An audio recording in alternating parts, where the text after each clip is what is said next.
Okay, moving further, now we go to question number 6, 7 and 8. Exercise 5.3. So here the first term A is given 17, the last term 350. Common difference is 9. We have to find the number of terms, right? So number of terms, the last term I told you is the same as the an. So we need to use the formula of an, or L is a plus n minus 1d. It's a simple sum. All you have to do is substitute the values that is given. L is 350, A is given 17, common difference is 9. You can solve this and get the value of n as 38. After that, they have also asked us to find the sum. So but for using the sum, you can use two formulas, n by 2, 2a plus n minus 1d.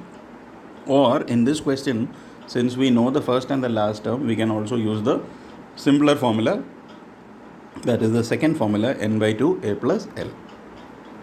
So that's what I have done here. You could have also used the other formula, you will get the same answer. So 19 into 367, 6973. Question number 7. The common difference is 7.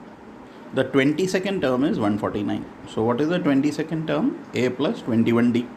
Because the formula is a plus n minus 1d, we have to subtract 1.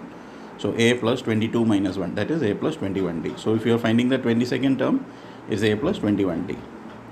Common difference is already given. Substitute that and we get the value of a. Once we get a, we have to find sum of 22 terms. So I am using the formula n by 2, 2a plus n minus 1d.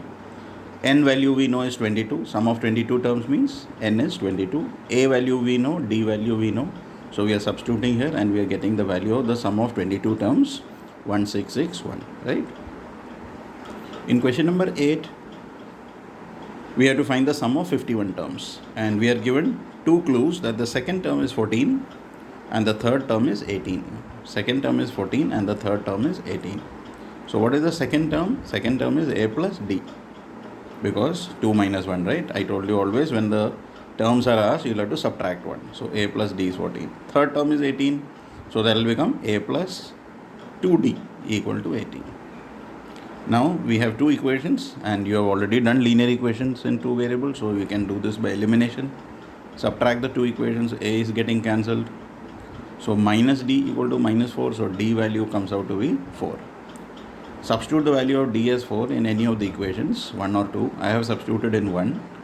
So d value is 4 I have put here. So a value I have got 10. Now once we know a and d values, we can easily find out the sum of 51 terms. So sum of 51 terms, I have used the formula n by 2, 2a plus n minus 1d. Number of terms, S51 means what? We have to find the sum of 51 terms. So n is 51. We have already found out the value of a as 10 and the common difference is 4. So I am substituting that here. And when I solve this, I'll get my final answer 5610. So 5610 will be the sum of 51 terms.